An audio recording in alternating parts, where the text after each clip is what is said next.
మా భుజాల మీద వేసుకొని ఈ ప్రభుత్వాన్ని మేము గెలిపించుకున్నాము. అయినప్పటికీ ఈ ప్రభుత్వం వచ్చినా కూడా మాకు న్యాయం జరగకపోగా అన్యాయమే జరుగుతుంది. అది ఎలా అన్యాయం చేస్తుంది అనేది నేను చెప్పక్కర్లేదు, ఆ ప్రభుత్వానికి తెలుసు. అర్హత లేని వాళ్ళకి స్టాఫ్ నర్స్ ఉద్యోగాలు ఇచ్చి అర్హత ఉన్న మాకు అణిచిపెట్టేస్తున్నారు రెగ్యులర్ లేకుండా. కానీ ఎవరికో ఏదో ఇచ్చారని మా బాధ కాదు, మమ్మల్ని కూడా చూడండి, మాకు కూడా ప్రభుత్వం అమ్మ లాంటిది కాబట్టి ఆ అమ్మని అడుక్కోవాలి. కాబట్టి మేము అమ్మని ప్రార్థిస్తున్నాము, మనవి చేసుకుంటున్నాము మనస్ఫూర్తిగా. కాబట్టి మా అందరికీ ఇమ్మీడియట్గా రెగ్యులర్ చేయాలని మనస్ఫూర్తిగా కోరుతున్నాము. గత ప్రభుత్వము కొంతమందికి రెగ్యులర్ చేశారు, కాంట్రాక్ట్ వ్యవస్థలో ఉన్న వాళ్ళందరికీ కూడా. ఈ ప్రభుత్వం మా అందరికీ చేస్తే రద్దు చేయాలి. అనేక తరబడి కాంట్రాక్ట్ చేస్తున్న స్టాఫ్ నర్సెస్ రెగ్యులర్ చేయాలి. తరబడి కాంట్రాక్ట్ అవుట్సోర్సింగ్ లో సర్వీసెస్ అందిస్తున్న స్టాఫ్ నర్సింగ్ సిబ్బంది రెగ్యులర్ చేయాలి.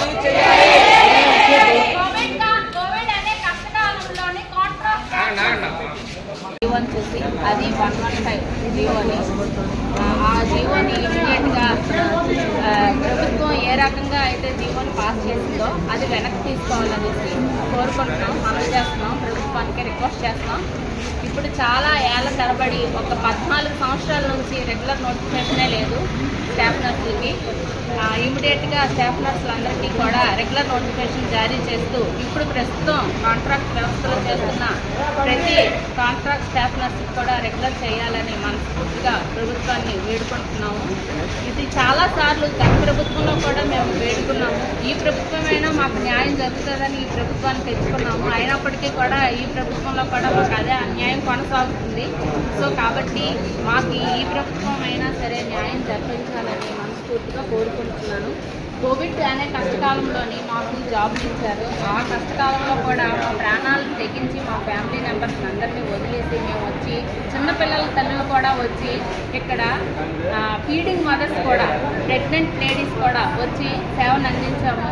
ఆ సేవల్లో కాంట్రాక్ట్ ఉద్యోగులు ఒక 13 మంది ప్రాణాలు కోల్పోయారు. వాళ్ళకి ₹1 కూడా ఎక్స్‌గ్రేషియా లేదు. ఈ రోజు వరకు వాళ్ళ అతిగతి చూసిన ప్రభుత్వం కనిపించలేదు గత ప్రభుత్వం. కానీ ఈ ప్రభుత్వంలో కూడా చాలాసార్లు రిప్రజెంటేషన్స్ ఇవ్వడం జరిగింది. గ్రౌండ్ లెవెల్ నుంచి ప్రతి ఎమ్మెల్యేకి ఎంపీకి ఇచ్చాము, అందరికీ రిక్వెస్ట్ చేశాము. రిప్రజెంటేషన్లో మా బాధని వెలిగించుకున్నాము. అందరూ చదివారు. మీరేమీ బాధపడద్దమ్మా, మీకు ఈ ప్రభుత్వంలో న్యాయం జరుగుతుంది తప్పకుండా ప్రతి ఎంపీ ఎమ్మెల్యే కూడా చెప్పారు.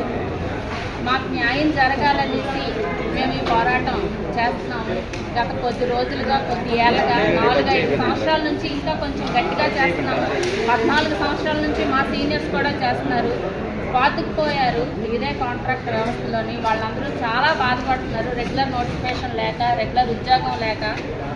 ఇప్పుడు మాకు ఏ రకంగా ఏ వ్యాధి వచ్చి చనిపోయినా సరే మాకు ₹1 కూడా ఎక్స్‌గ్రేషియా రాదు. ఎందుకంటే మేము కాంట్రాక్ట్ ఎంప్లాయ్ కాబట్టి. మేము నెలంతా జాబ్ చేస్తే మాకు ఆ జీతం డబ్బులు తప్పించి ఇంకే రకంగా కూడా ఆదుకోవడానికి ఏది బెనిఫిట్స్ లేవు, ఉద్యోగ భద్రత లేదు.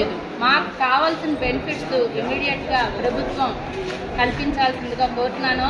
అంతకన్నా ముందర ఫస్ట్ మాకు రెగ్యులర్ నోటిఫికేషన్ ఇప్పిస్తూ ఈ ప్రస్తుతం కాంట్రాక్ట్ వ్యవస్థలోని గత 15 సంవత్సరాలుగా పాతుకుపోయిన మా అందరికీ కూడా న్యాయం జరిపిస్తూ మా అందరికీ కూడా రెగ్యులర్ చేయాలని మనస్ఫూర్తిగా ప్రభుత్వానికి విన్నవించుకుంటున్నాను.